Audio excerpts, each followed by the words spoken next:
Meus caros irmãos e irmãs, comigo louvem o santo nome de Jesus e o santo nome de Maria.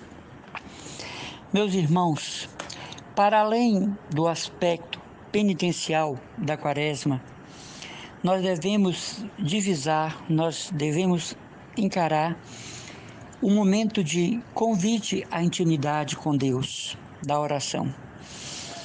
Muitas vezes nós podemos ficar no aspecto penitencial e tirar o brilho desse momento litúrgico, que é muito amplo e que tem muito a ver com a nossa vida com Deus. De maneira que a Quaresma não é só o jejum, a penitência, mas também é a conversão. E quando eu falo em conversão, eu estou falando numa vida de oração, de intimidade com Deus, em que eu dou largas ao meu coração para entrar em intimidade com o Pai, para entrever uma relação amorosa entre minha alma e Deus, dialogar com Ele, como disse Santa Teresa d'Ávila e Santa Teresinha do Menino Jesus. A Quaresma não pode ter apenas o aspecto penitencial, porque empobrece o sentido dela. A Quaresma é um momento propício para a conversão de pessoas que andam afastadas de Deus, que andam esquecidas da sua existência, que já tiveram no passado uma grande intimidade com o Pai e hoje, desiludidas, estão como que esquecidas deste Deus que é amor e misericórdia. Então, a Quaresma é um convite à volta à intimidade com Deus. A Quaresma, digamos assim, é uma porta aberta para se rever o conceito de Deus. Eu não acredito que uma pessoa que no passado foi muito piedosa consiga viver na indiferença religiosa e no ateísmo sem que isso vire um fantasma dia e noite à sua volta. Por quê? Porque a experiência de Deus é comunicativa. A experiência de Deus gera o feedback. A experiência de Deus gera a comunhão recíproca. Ninguém pode dizer que teve uma vida com Deus falando sozinho, orando sozinho, louvando sozinho e Deus não interveio. E Deus não comunicou. E Deus não respondeu também. Eu, pelo menos, sinto assim. Do que me adianta um Deus a quem eu falo sozinho e não tenho feedback? Do que me adianta servir a um Deus que não responde às minhas orações? Em nada. É certo que tem orações que ele não responde, porque talvez a maneira que eu pedi, ou o objetivo, a intenção que eu pedi, não o agradou. Mas esse Deus interage, esse Deus vive, a sua presença vive. Tem muita gente que percebe, me pergunta, o que é a presença de Deus? É perceber que Ele me envolve, é perceber que Ele está no meu dia, é perceber que Ele puxa um assunto comigo em cada acontecimento. Tem gente que diz, eu fico pensando que a presença de Deus é eu imaginar que eu estou diante de um trono e Ele está sentado. Não, a presença de Deus é sentir que estou envolvido pela sua essência. Nem precisa fazer muito esforço para imaginar isso. Depois tem as etapas da evolução da comunhão com Deus, da evolução na oração, da evolução na contemplação, como dizem os santos. Mas também nós não estamos atrás dos graus, não é, dos santos. Nós não queremos ter os graus de Santa Teresa, São João da Cruz. Ali, irmãos, foram graças particulares. Tem gente que pensa que vai ter a vida de Frei Pio, não vai. Tem gente que pensa que vai ter os graus da oração de Santa Teresa d'Ávila, não vai. Que vai passar pelas noites de São João da Cruz, não vai. Ali são para almas essencialmente escolhidas, mas nem por isso menos amadas. Eu não faço questão de viver o que nenhum santo viveu, porque eu sei que eram casos específicos. Eu não tenho estrutura para viver o que Santa Gema Galgani viveu, o que Santa Rita de Cássia viveu. Eu não tenho estrutura para passar pelas atrozes visões que Santa Teresa d'Ávila teve, não é? Que São João da Cruz. Eu me assemelho mais à simplicidade de Santa Teresinha do Menino Jesus. Nem Santa Elizabeth da Trindade eu me atrevo a passar pelas etapas da união divina. Mas uma coisa eu tenho que ser, a minha santidade tem nome e endereço. A minha santidade é única. Ninguém vai responder por mim diante do Senhor, e nem eu vou me apresentar diante do Senhor com a aparência de Frei Pio, porque aí Deus vai dizer, volte, que já tem um aqui. Eu não vou aparecer no céu com o rosto de São José. Deus vai dizer: volte, já tem um aqui. Eu não vou chegar ao céu com o rosto de Santa Teresinha. Volte, já tem uma aqui. Mas eu vou chegar no céu como eu, a minha personalidade, a minha história, não é? O meu ser, porque eu sou um ser único. Eu não sou nenhuma reencarnação, renuncio em nome de Jesus a tal ideia. Eu sou eu. O meu nome estava na cruz. A intenção da minha salvação estava naquele sangue derramado. O lado vazio da cruz me pertence. Eu não estou aqui como reencarnação do século XVIII, XIX, XVI, XIV, XV.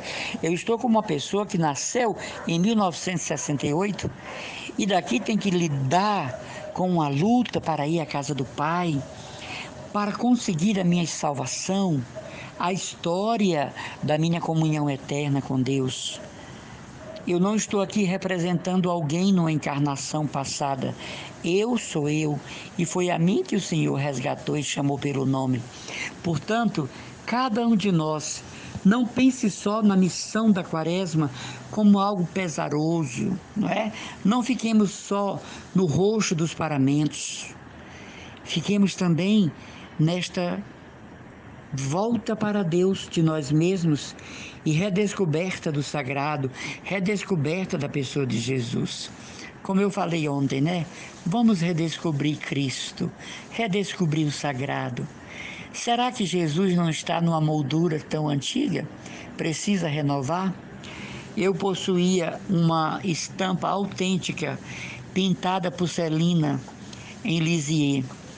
E eu recebi de presente das Irmãs do Carmelo uma cópia autêntica da pintura de Santa Teresinha feita porcelina. E eu pus numa moldura muito bonita. Estava na casa-mãe. E como a casa-mãe foi fechada, não é? Eu trouxe minhas coisas para cá. Qual não foi minha surpresa quando eu fui olhar os quadros? Todos, sem exceção de nenhum, mas sobretudo o da cópia autêntica de Santa Teresinha, carcomidos por cupins atrás. E a estampa não se aproveitava mais, porque tinha furo dos cupins. Agora, eu não via nenhum cupim na casa. Dizem que era por causa do quintal lotado de pé de goiabeira, não é? Que é o que dá o cupim. E eu fiquei muito triste. E na hora que eu estava tentando salvar a estampa, eis que ela se desfez e me veio na cabeça o que Santa Teresa dizia: tudo passa. Então eu ofereci a Jesus como sacrifício quaresmal. Também o retrato de Nossa Santa Madre Maravilha de Jesus, carcomido por Deus e graça de Deus. Nós temos um tapete de Nossa Senhora Guadalupe, originário de lá, em uma moldura de ferro. Eles não conseguiram entrar na moldura porque era ferro. Então, o tapete que representa Nossa Senhora de Guadalupe, numa grande moldura, está livre. E também a pintura de Nossa Santa Madre Maravilha de Jesus, né? O cupim não chegou lá. E quando eu estava entregando as estampas para serem jogadas no lixo, Jesus dizia: me oferece esse sacrifício, me dá esse sacrifício, põe à mesa esse sacrifício, põe na Santa Missa, porque senão será um sofrimento inválido. Não era apego, é um sentimento bom, porque eram quadros que exemplificavam a fé e alimentavam a fé como este quadro autêntico, a cópia autêntica do primeiro retrato pintado porcelina de Santa Teresinha do Menino Jesus, que, como vocês sabem, depois da Trindade de José e Maria, é o grande amor da minha vida. Então, irmãos, a Quaresma não precisa ter esse estado de abatimento, de tristeza, não é? De angústia, de exaustão. Ao contrário, é um momento de fervor, é um período propício para restaurar as vestes interiores. Uma coisa que eu estou pedindo muito a Jesus nesses dias da Quaresma é: renova minha veste batismal, renova aquela luz batismal que um dia me fez imagem e semelhança, me restitui em grande grau a graça santificante, não é?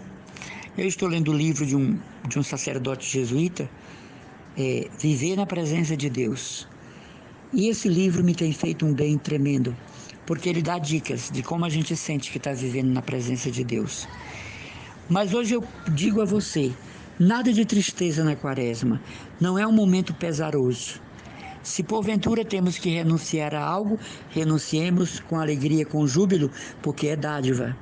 Se porventura temos que terminar um relacionamento, nos alegremos, porque este relacionamento estava ofuscando a graça de Deus em nós. Se temos que renunciar a uma comida durante os 40 dias, vamos dar a Deus o júbilo dessa renúncia e não o peso dessa renúncia, porque verdadeiramente o Senhor o merece, não é? Tem uma canção que diz isso: quem dá com alegria, o sol brilhará. É um cânticozinho de catequese. Então, na verdade, nós devemos ver a quaresma não como um ponto triste, abominável, né? Alguma coisa que nós queremos que chegue logo à ressurreição. Não, isto é uma visão distorcida. Isto é uma falta de interpretação correta da liturgia da igreja. A quaresma é um momento de serenidade, de recolhimento, mas não de angústia, tristeza, menosprezo, subjeição, não é? De afogamento do nosso eu no mar de tormentas. Ao contrário, o que eu renuncio por Deus glorifica, o que eu renuncio por Deus lhe dá felicidade. Um grande abraço do irmão Emanuel Maria. Deus os abençoe.